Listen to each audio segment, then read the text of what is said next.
Hello hi नमस्ते केम छो आदाब नमस्कार सत श्री अकाल।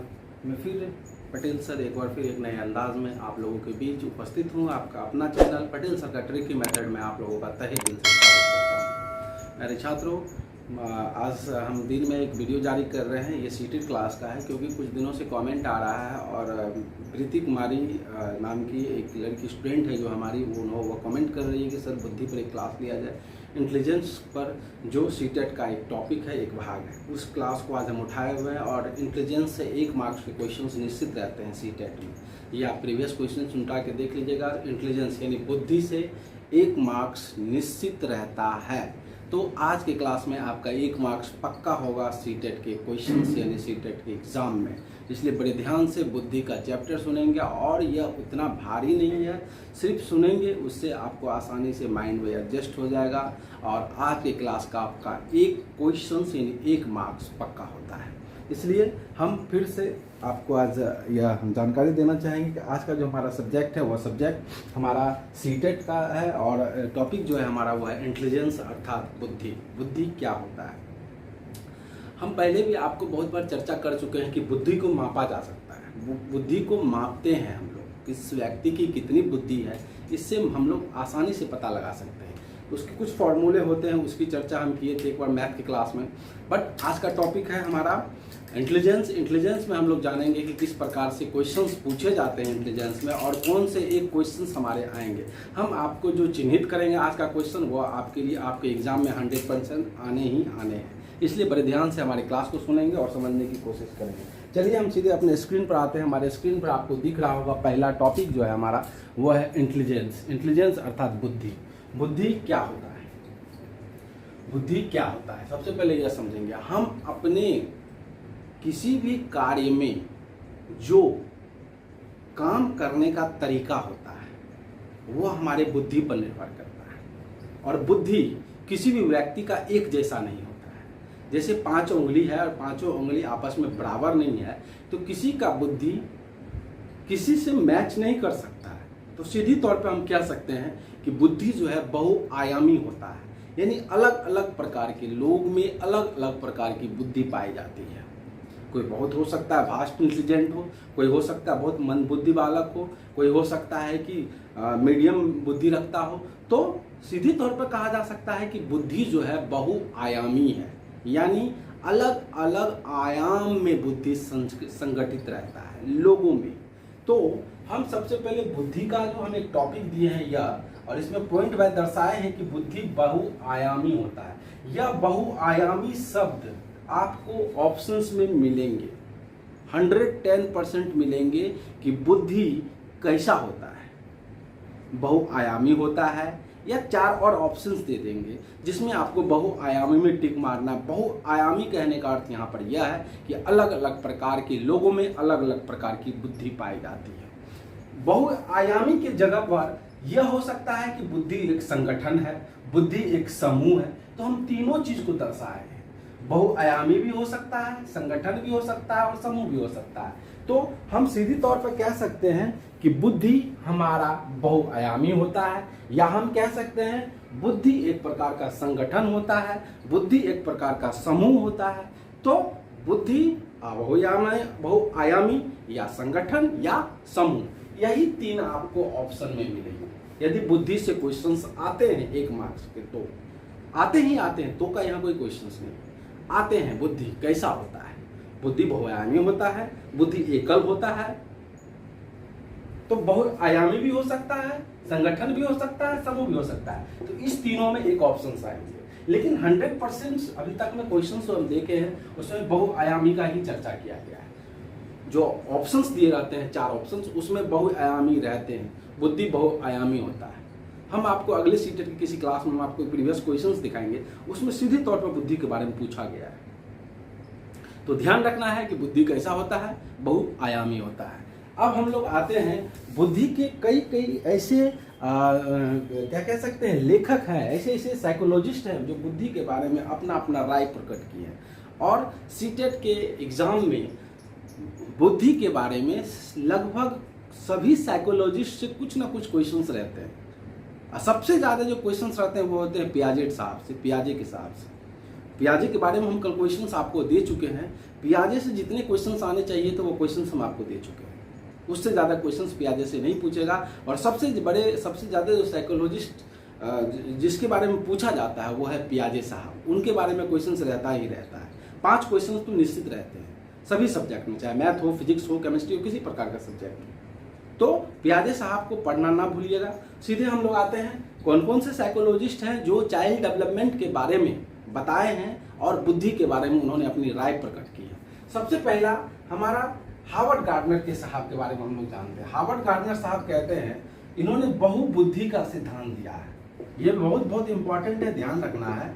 हार्वर्ड गार्डनर बहुबुद्धि का सिद्धांत दिए हैं। हार्वर्ड गार्डनर के बारे में हम लोग एक अलग क्लास लेंगे, जैसे पियाजे साहब के बारे में बताए हुए थे। लेकिन अभी समझना है क्या जो कि बहुबुद्धि का सिद्धांत किसने दिया? हार्वर्ड गार्डनर ने दिया। बहुबुद्धि कहने का मतलब अलग अलग प्रकार की बुद्धि।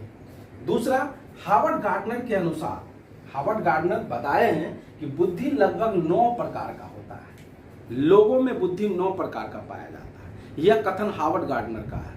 हार्वर्ड गार्डनर साहब के बारे में हम लोग डिस्क्रिप्टिव में पढ़ेंगे किसी अगली क्लास में। सिर्फ ध्यान रखना है कि बहुबुद्धि का सिद्धांत हार्वर्ड गार्डनर साहब ने दिया है और उनके अनुसार बुद्धि 9 प्रकार के होते हैं। यह ध्यान रखने की आवश्यकता है।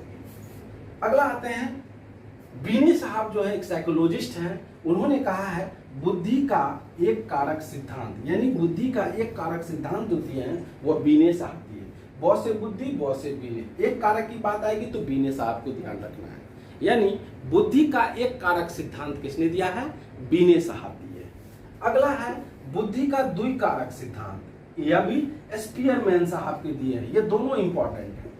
हमारे क्लास का टोटल क्वेश्चंस इंपॉर्टेंट है। हम सिर्फ इंपॉर्टेंट क्वेश्चंस आपके सामने लाते हैं जो एग्जामिनेशन में पूछे जाते हैं।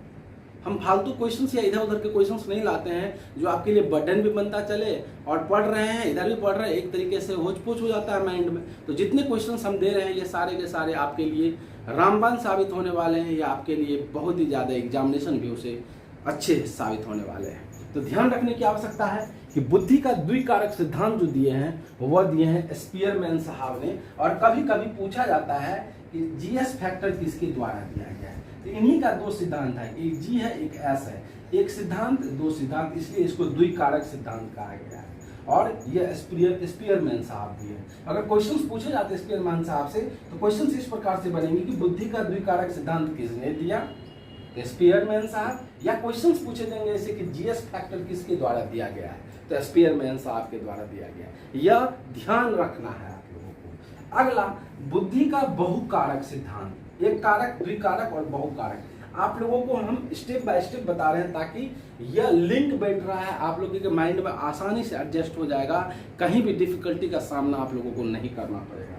इसलिए बुद्धि का बहुकारक सिद्धांत जो दिए थे वह थॉर्नडाइक साहब ने दिए थे। यह भी वेरी इंपॉर्टेंट क्वेश्चंस है। इनके बारे में भी सीटेट अक्सर पूछते हैं, सीटेट के एग्जाम वाले। अगला, हम आपको एक चीज बताए थे कि हार्वर्ड गार्डनर बताए थे कि बुद्धि 9 प्रकार के होते हैं और उन्होंने बताया था बुद्धि बहुत अलग अलग प्रकार के होते हैं, यानी बहुबुद्धि का सिद्धांत दिए थे। उनका एक कथन और था जो सीटेट के एग्जाम में चाइल्ड डेवलपमेंट में या फिर कह सकते हैं कि साइकोलॉजी के क्वेश्चन में फिल इन द ब्लैंक्स में इस बार पूछा गया है कि बुद्धि डैश ना होकर डैश होता है। यहाँ यह कथन हार्वर्ड गार्डनर बोले हैं कि बुद्धि एकांकी ना होकर, एक ना होकर, बुद्धि एक ना होकर बुद्धि बहुकारकीय होता है, यानी अलग अलग प्रकार के होते हैं। तो ऑब्जेक्टिव में पूछता है कि बुद्धि डैश ना होकर बहुकारकीय होता है, तो बुद्धि एकांकीय ना होकर बहुकारकीय होता है। यह कथन हार्वर्ड गार्डनर साहब का था। हार्वर्ड गार्डनर साहब का 3 पॉइंट हम अभी आपको बताए हैं और ये तीनों के 3 पॉइंट वेरी इंपॉर्टेंट पॉइंट है। सबसे पहला कि बहुबुद्धि का सिद्धांत किसने दिया? हार्वर्ड गार्डनर ने। दूसरा, हार्वर्ड गार्डनर के अनुसार बुद्धि 9 प्रकार के होते हैं, यह ध्यान रखना है। क्वेश्चंस पूछेंगे बुद्धि 9 प्रकार के होते हैं, यह किसका कथन है? तो हार्वर्ड गार्डनर साहब का है। तीसरा पूछा जाएगा हार्वर्ड गार्डनर साहब के बारे में कि बुद्धि डैश ना होकर बहुकारकीय होता है, या किसी प्रकार से पूछ सकता है। हो सकता है इस बार पूछेगा बुद्धि एकांकी ना होकर डैश होता है तो बहुकारकीय होता है। यह 3 पॉइंट हार्वर्ड गार्डनर का वेरी इंपॉर्टेंट है। निश्चित रूप से आप इसको ध्यान रखिएगा एग्जाम में, यह आपके लिए पूरी की पूरी रामबाण साबित होने वाली है। अगला, हम बुद्धि के बारे में 3-4 और साइकोलॉजिस्ट का नाम बताए हैं। सबसे पहले बीने साहब। बीने साहब बोले हैं कि बुद्धि एक कारकीय होता है, तो बुद्धि का एक कारक सिद्धांत बीने साहब, ब से बुद्धि, ब से बीने साहब, एक कारक की बात होगी तो बीने साहब। दूसरा बुद्धि का द्विकारक सिद्धांत स्पीयरमैन साहब, और द्विकारक को ही जीएस फैक्टर कहा जाता है। तो दोनों चीज ध्यान रखना है, द्विकारकीय कहे या जीएस फैक्टर कहे, आपको स्पीयरमैन साहब में टिक मार के आना है। तीसरा बुद्धि का बहुकारक सिद्धांत थॉर्नडाइक साहब ने दिया था। यह बुद्धि के बारे में, इससे ज्यादा बुद्धि यानी इंटेलिजेंस से क्वेश्चंस नहीं आने वाले हैं, यह मेरा दावा है। अगला, हम आपको कुछ दिन पहले बताए थे कि बुद्धि मापने का एक तरीका होता है।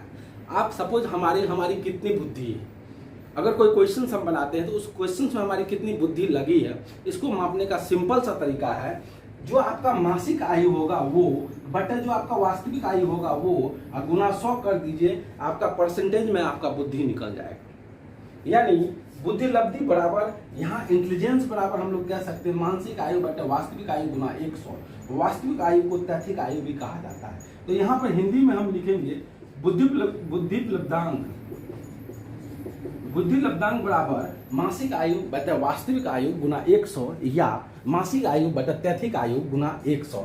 यह भी वेरी इंपॉर्टेंट है, क्योंकि इंटेलिजेंस का फॉर्मूला पूछता है, प्रीवियस एग्जाम में सीटेट में पूछे जा चुके हैं। बुद्धि लब्धि बराबर क्या होता है, कभी वास्तविक आयु को ऊपर कर देगा, कभी मासिक आयु को नीचे कर देगा। तो आपको सीधे ध्यान रखना है बुद्धि लब्धि बराबर मासिक आयु बटे वास्तविक आयु गुना 100, यह पूरी तरीके से ध्यान रखना है।